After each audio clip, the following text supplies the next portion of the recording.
Ikiwa ungejua sasa ni lini hasa utakapokufa, ungeathirika vipi? Je, unaogopa? Unahofia? Umekasirika?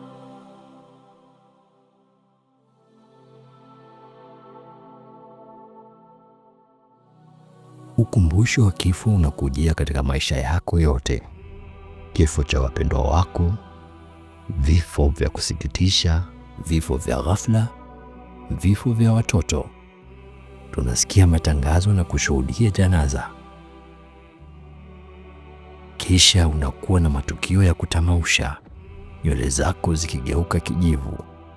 Furaha yote ya watu wanaoingia duniani ikifuata tu kufariki kwao kwa ghafla. Na karibu nasi daima tunashuhudia kifo na kuzaliwa upya kila wakati. Wakaayin min ayatin fi samawati wal ardi yamurruna alaiha wa hum anha mu'ridun, na ishara ngapi katika mbingu na ardhi wanazozipitia na hali ya kuwa wanazipuuza. Na kisha ishara ya mwisho inashuka ambayo haiwezi kupuuzwa.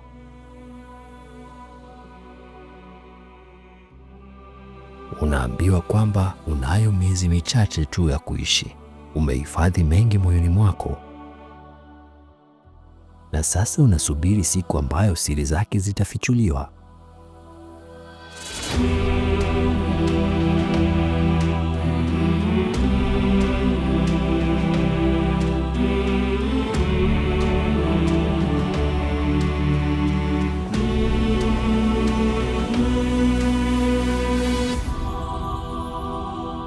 Miaka michache iliyopita nilikuwa na ndoto ambapo kila mtu alijua ni lini hasa atakapokufa, na makaburi yakawa kama uwanja wa ndege.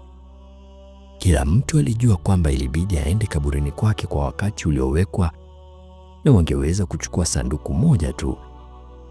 Na hivyo katika ndoto hiyo ninamchukua mtu kwenda makaburini, na ninajaribu kuwapa faraja wanapojiandaa kwenda kwenye makao yao mapya. Na ninataka ufikirie kama hiyo ndiyo njia tuliyoishi maisha yetu. Kila mmoja wetu alikuwa na sana, tukijua kwamba mara saa hiyo itakapoisha tunashushwa hapo na tunachukua nasi sanduku moja tu. Lakini na matendo yetu mema, una ugonjwa usioweza kupona, hauitwi saratani, kwa kweli unaitwa maisha. Na katika simulizi moja Mtume sallallahu alaihi wasallam alisema, badiru bil a'mali sab'an, harakisha kufanya matendo mema kabla kupatwa na moja kati ya majaribu 7. Alisema, fakran munsian au ghinan mutghiyan, umaskini unaokusababishia kusahau ibada yako au ustawi unaokuharibu, au mardhan mufsidan au haraman mufannidan, ugonjwa unaokulemaza au udhaifu uzeeni unaokufanya usiweze kabisa. Kisha akasema, au mautan mujhizan au dajjal, au kifo cha ghafla au dajjal. Na kisha hatimaye akasema, au saata fasaatu adha wa amar, au saa hiyo na jinsi saa hiyo ilivyo kusikitisha na chungu. Na Mtume sallallahu alaihi wasallam alikuwa akitafuta hifadhi kwa Mungu dhidi ya kifo cha ghafla kwa njia nyingi. Mautu fujaa, ingawa ikiwa ndicho kinachokujia, pia ni kizuri, kama ilivyo kwa Shahid ambaye anaona mahali pake peponi baada ya pigo la kwanza. Lakini ikiwa Allah amekupa utambuzi wa maradhi ambapo unaambiwa kwamba uko karibu kufariki, au Allah anakupa hisia kwamba muda wako unakaribia bila hata mtu yoyote duniani kukuambia, inawapa familia yako nafasi ya kusema samahani au kwaheri, na inakupa wewe nafasi ya kusema vivyo hivyo.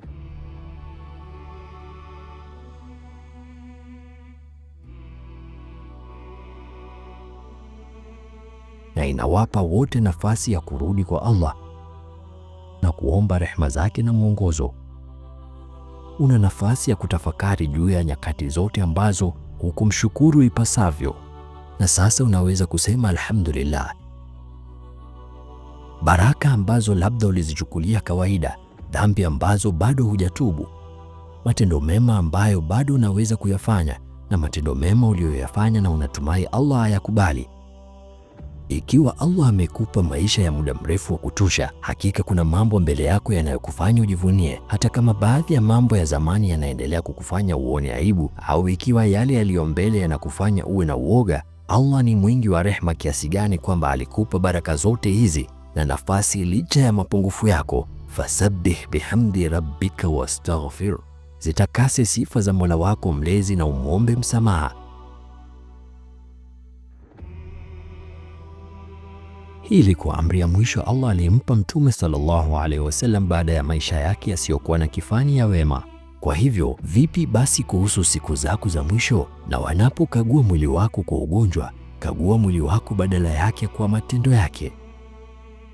Abu Bakr radhiallahu ta'ala anhu ilisimuliwa kwamba alisema, wakati kifo kinamjia mtu, malaika anaambiwa shumma ra'sahu, kagua kichwa chake, na malaika anaenda kichwani mwake na kukagua na kusema, ajidu fi ra'sihi al-Qur'an, ninapata Qur'an kichwani mwake. Na kisha malaika anaambiwa kagua moyo wake. Kwa hivyo malaika anaenda na kukagua moyo wake na kusema, ajidu fi qalbihi siyam, ninapata funga moyoni mwake. Kisha malaika anaambiwa sasa kagua miguu yake, na malaika anarudi na kusema, ajidu fi qadamaihi al-qiyam, ninapata miguuni mwake kisimamo cha qiyam.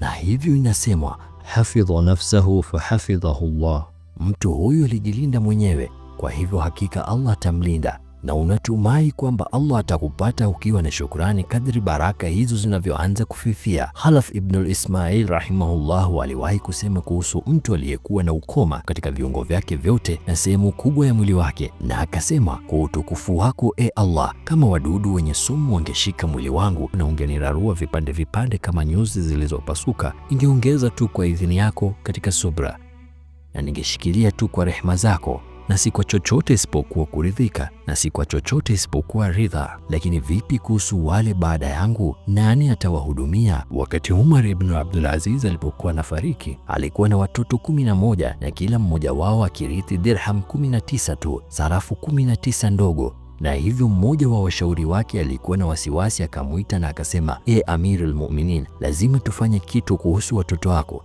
Na Umar akajibu na kusema, imma an yakunu salihin fallahu yatawalla salihin, angalia, kama wao ni wema basi Allah subhanahu wa ta'ala huwahudumia wema, na kama sio miongoni mwa wema basi sitaki kuwapa kile ambacho kisha watakitumia kumkufuru Allah, na Allah ataniuliza siku ya hukumu, kwa nini niliwasaidia katika kumkufuru?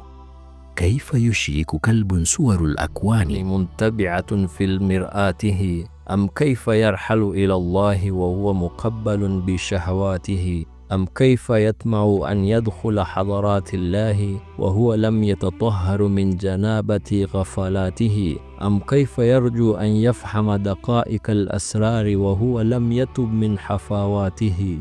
Moyo unawezaje kupewa nuru wakati sura za viumbe tu zinaakisi katika kioo chake? Unawezaje kusafiri kuelekea kwa Allah wakati umefungwa na tamaa zake? Unawezaje kutamani kuingia mbele ya Allah wakati bado haujajisafisha kutoka kwa doa la usahaulifu? Unawezaje kuelewa siri za hila zilizo mbele yake wakati bado haujatubu makosa yake ya wazi?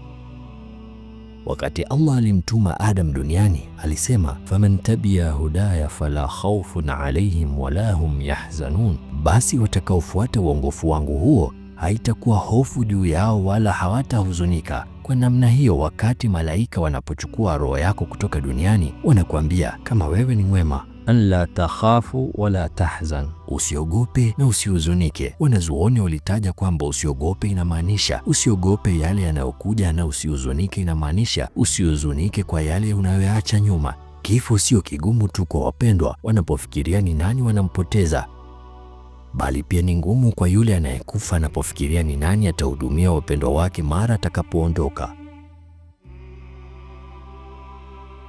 Unaweza kufikiria upweke wa mwandani wako au fedha za nyumbani kwako, au unaweza kuwa na wasiwasi kuhusu kitakachokuwa cha watoto hao.